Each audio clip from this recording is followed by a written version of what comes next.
जब गुरु येशू मसीह हाम्रो गुरु येशू मसीह त्यो समयमा आज त छैन, आज त हाम्रो परमेश्वरले भन्नुभएको छैन तैँले भोको बस्नुपर्छ मेरा सन्तान, तैँले उपवास बस्नुपर्छ मेरा सन्तान भन्नु भएन।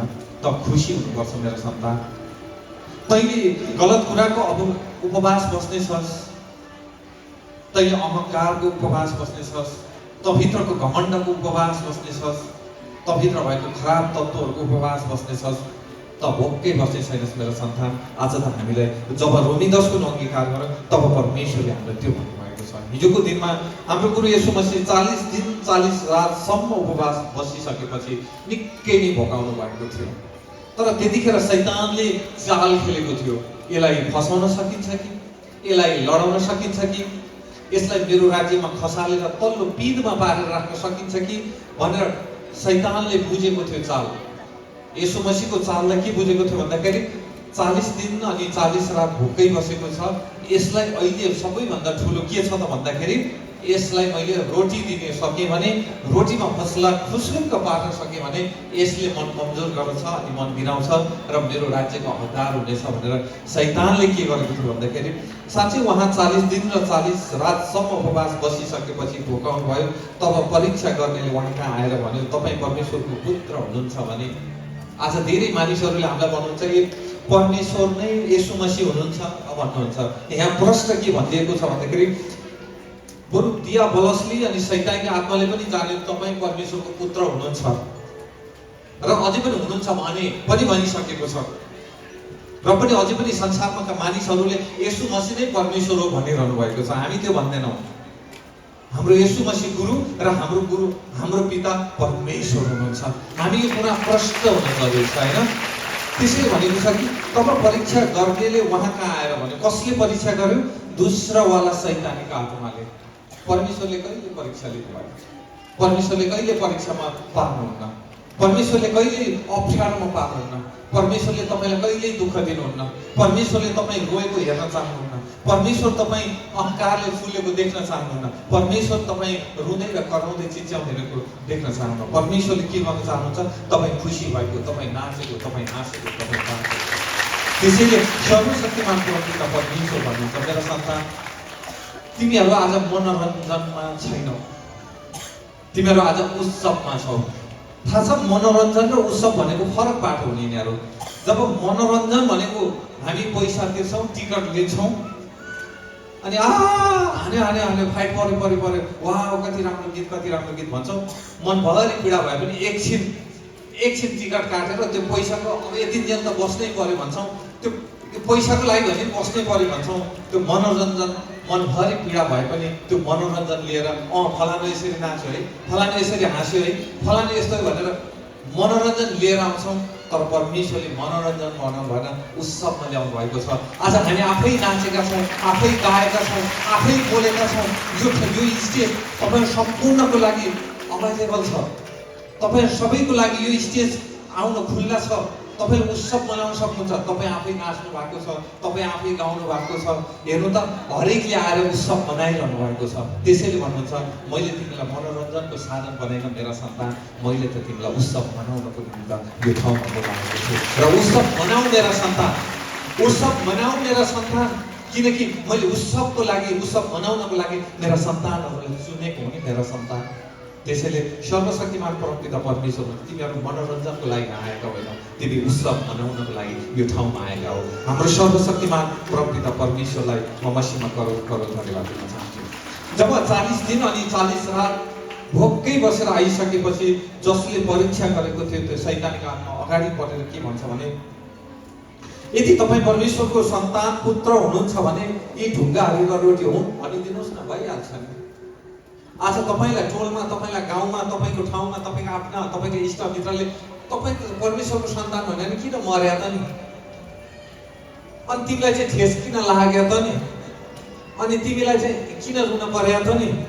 अनि तिम्रो मनहरू चाहिँ किन त नि भन्न सक्नुहुन्छ। खबरदार, हाम्रा छेडी होला तर लङ लास्टिङ छेडी होला हाम्रो एकछिन छेडी होला तर लङ लास्टिङ अन्तसम्म हुन्छ।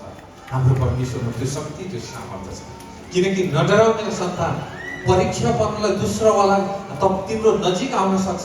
जसरी येशू मसीहलाई पनि उसले फसाउन खोजेको थियो, येशू मसीहलाई उसले जालमा पार्न खोजेको थियो। मैले आजभन्दा अलिक अस्ति भनेको थिएँ, माछा मार्ने मान्छेलाई राम्रो अनुभव हुन्छ त्यो कुरा। जसले जाल हानेर माछा मार्नु भएको छ नि उहाँलाई राम्ररी थाहा हुन्छ। जसले माछा जाल हाल्नुहुन्छ शून्य पारेको उता हान्नुहुन्छ, उतापट्टि हान्नुहुन्छ, नजिक हान्नुहुन्न कहिले पनि। त्यो नजिक भएको माछा पनि डराएर भागेर जान्छ, त्यो जालमा पर्ने त्यो नजिक भएको माछा चाहिँ त्यो जालमा पर्छ, त्यो जालमा फस्छ। त्यसैले यो बात मैले के भन्नु खोजेँ, हामी जब परमेश्वरको नजिक छौँ भने हामी कहिले पनि फस्नु पर्दैन। परमेश्वरबाट टाढा हुने बित्तिकै जसरी माछा जालमा फस्यो त्यसरी हामी पनि फस्न सक्छौँ। त्यसैले हामी परमेश्वरबाट टाढा हुने होइन, किनकि शैतानिक आत्माले जाल हानिरहेको छ। हामी परमेश्वरमा नजिक भइरहने हो, परमेश्वरको समीप रहिरहने हो। त्यसैले सर्वशक्तिमान परमपिता परमेश्वरलाई म मसिनो करोड करोड धन्यवाद। र यदि तपाईँ परमेश्वरको सन्तान हो भने त तपाईँ अन्य भाषा गर्नुहुन्छ, तपाईँ यत्रो दिन भोकै बसेर नआउनु, तपाईँलाई आजको आवश्यकता भनेको रोटीको हो। अब यहाँ त रोटी पकाउने केही पनि छैन, तपाईँले बोलेको कुरा त हरेक कुरा सम्भव छ। ल यो ढुङ्गालाई चाहिँ रोटी भयो भनिदिनुहोस् न त, अनि खानु। हाम्रो गुरु येशू मसीह, जब गुरु येशू मसीहले के भन्नुभयो भन्दाखेरि, तर येशूले जवाफ दिनुभयो होइन, हाम्रो येशू मसीहले जवाफ दियो, लेखिएको छ मानिस रोटीले मात्र होइन तर परमेश्वरको मुखबाट निस्केको हरेक वचनले जीवित रहँदछ, जीवित रहन्छ। त्यतिखेर मन कमजोर गर्नुभयो, हो त नि है, म त 40 दिन अनि 40 रात बसेँ, हो त नि, मैले यति भनेको कुरा त हुनपर्छ भो, मैले परमेश्वरको लागि ती 40 दिन 40 रात भोकै बसेँ भने एउटा ढुङ्गा किन रोटी नहुने, यो हुनुपर्छ, यदि भएन भने म परमेश्वरलाई मान्दिनँ भन्न सक्नुहुन्थ्यो।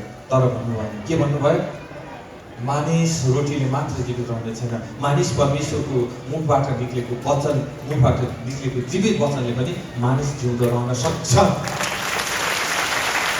त्यसपछि अनि हामी त के गर्छौँ, आज यहाँ आइरहेका छौँ, कति मानिसहरू त अझै पनि ढुकेर आउनुहुन्छ, म तरकारी लिन जान्छु, म साथीभाइलाई भेट्न जान्छु, म यसो उता जान्छु। कसको डरले?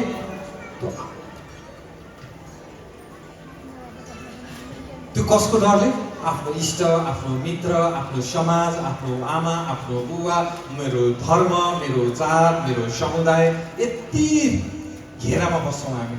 अनि उनले के भन्ला, होइन नि, यदि तपाईँको मार्ग सत्य छ भने, यदि तपाईँ हिँड्ने मार्गहरू सत्य मार्ग छन् भने हिम्मत, साहस तपाईँले गर्नुपर्छ। तपाईँका कारणले ती रोकिएकाहरू एक दिन तपाईँको पछि लागेर आउनेछन्। आज हामीलाई धेरै टाढा आज तारामा यहीँ हुनुहुन्छ, निर्मलामा यहीँ हुनुहुन्छ। हामीलाई जस्तो सङ्कष्ट, हामीलाई जस्तो गाह्रो, हामीलाई जस्तो दुःख, हामीलाई जस्तो कष्ट कसैलाई पनि थिएन होला। तैँले यो के ल्याइस्, यो गाउँबाट यो भगाउँछस् कि भगाउँदैनस्, यो किन ल्याएको, यत्रो बिमारी मान्छे ल्याएर किन राखेको छस्, तेरो मान्छेको कारणले हामी पनि बिमारी हुन्छौँ, त भाग यहाँबाट हट, होइन भने चाबी लगाइदिन्छौँ, हामी गाउँ निकाला गर्छौँ। तर हामी कहिल्यै डराएनौँ, न आमासँग डरायौँ, न बुवासँग डरायौँ, न छिमेकीसँग डरायौँ, सत्यसँग ईश्वरसँग डरायौँ। सत्यको पक्षमा लडिराख्नुपर्छ, सत्य ईश्वरको राज्यमा खुट्टा टेक्नुपर्छ भनेर टेकिरह्यौँ। आज जसले हटा भन्दा यो त राम्रो चिज रहेछ, यसलाई कसरी संरक्षण गर्ने भनेर पछि लाग्नु भएन। त्यसैले तपाईँ त्यो अन्धकारको ज्योति हो, याद